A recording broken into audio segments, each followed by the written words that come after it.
آپ نے دیکھا کہ اس وقت اٹک میں عمران ریاض کیس میں جوڈیشل مجسٹریٹ نے مقدمہ خارج کرنے کا حکم دیا اور عمران ریاض کا مقدمہ خارج کر دیا۔ چکوال پولیس نے عمران ریاض کے باہر آتے ہی دوسرے مقدمے میں ان کو گرفتار کر لیا۔ اسی پر بات کریں گے سینئر صحافی یہاں پر بات کریں گے ہم سے سمیع ابراہیم صاحب۔ سمیع ابراہیم صاحب بتائیے گا، اب چکوال پولیس یہاں سے لے کر جا رہی ہے عمران ریاض کو، آج ہی مقدمے کی سماعت ہوگی، کیا سماعت میں نتیجہ متوقع ہے؟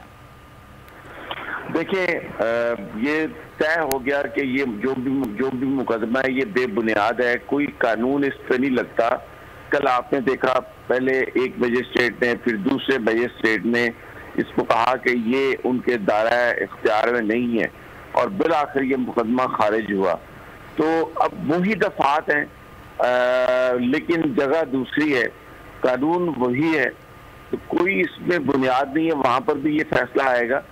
یہ جو کچھ کیا جا رہا ہے بنیادی طور پر یہ صرف عمران ریاض کو اذیت دینے کے لیے، ان کو اپنے ویلاگ سے دور رکھنے کے لیے تاکہ وہ کنٹینٹ اپنا کریٹ نہ کر سکیں، اور جو وہ حکومتی جو بھی وہ کرتے تھے اس کو ہائی لائٹ کرتے تھے وہ نہ کر سکیں۔ یہ فیشزم ہے، فسطائیت ہے۔ آپ دیکھیں انہوں نے یہ ایف آئی آر درج کروائی تھی زیادہ، اس کا پرپز ہی یہ تھا ایک ہی مقدمے میں مختلف شہروں میں مختلف تھانوں میں ایف آئی آر کہ ایک دفعہ جب پکڑ لیں گے تو اس کے بعد ایک سے دوسرا، دوسرے سے تیسرا، تو وہ شہروں کی پولیس آتی رہے گی اور ان کو لے کے جاتی رہے گی، اور ایک توزیعت ہوگی ان کو اس سے، اور دوسرا ان کے جو جیل میں رکھنے کے لیے ان کو لمبا ٹائم ملے گا۔ گھٹیا حرکت ہے، اس کو نوٹس لینا چاہیے چیف جسٹس آف پاکستان کو، اور بس میں یہ اس حکومت کا اصلی چہرہ ہے، جو بیسیکلی یہ جو منافق ہیں، یہ جو قانون پر بلیو نہیں کرتے۔ کتنا پکا منہ بنا کے ملک احمد جو ہیں وہ پریس کانفرنس کر رہے تھے، شرم آنی چاہیے ان کو۔ جو مقدمے انہوں نے بنائے وہ خارج کر دیے، پہلی ابتدائی سماعت میں ہی خارج کر دیے گئے۔ شرم سے ڈوب بننا چاہیے انہیں، میں تو یہ کہوں گا۔ اور آپ دیکھیں کہ اب ان کو انہی چارجز میں دوسرے شہر میں، اب چکوال وہاں پر بھی یہی ہوگا، پھر گجرات، اور یہ اسی لیے اتنے زیادہ ایف آئی آر درج کی ہیں۔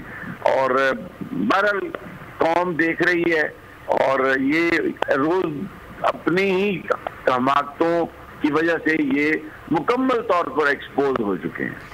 اچھا سمیع ابراہیم صاحب، جب ایک ایک کر کے تمام صحافیوں کو گرفتار کیا جا رہا ہے تو کیا پھر یوٹیوبرز عام عوام کو بھی گرفتار کر لیں گے؟ نہیں جی، گرفتار کر سکتے ہیں کہ اپنے دن گنے جا چکے ہیں، یہ کوئی زیادہ عرصے تک یہ کام نہیں رہنا، اور یہ جو حرکتیں کر رہے ہیں جس کی وجہ سے یہ ابھی 17 کو یہ جو ضمنی انتخابات ہیں اس میں بھی پتہ چل جائے گا، فیصلہ ہو جائے گا، اور اس ملک میں عام انتخابات ہی ہونے ہیں۔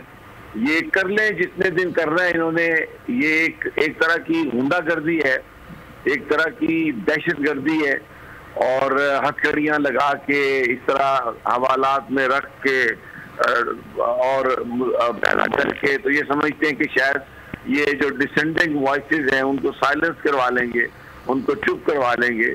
ہرگز ایسا نہیں ہوگا، قطعی طور پہ ایسا نہیں ہوگا، کوئی بھی آواز خاموش نہیں ہوگی انشاءاللہ، اور ان کی جو کمیاں جو یہ اصلی ان کا چہرہ ہے، لوگ اس کو اسی طرح ہائی لائٹ کرتے رہیں گے۔ ٹھیک ہے۔ اچھا، اٹک کے بعد چکوال، اور چکوال کے بعد کیا آپ گجرات لے کر جائیں گے؟ کیا وہاں پر بھی کوئی مقدمہ درج ہے؟ 20 ایف آئی آرز ہیں مختلف شہروں میں، اور یہی کریں گے، ہر جگہ یہ خارج ہوگا۔ بہت شکریہ سمیع ابراہیم صاحب، آپ ہمارے ساتھ موجود ہیں اور ہم سے آپ نے بتایا۔ سبسکرائب کریں اور بیل دبائیں تاکہ کوئی خبر رہ نہ جائے۔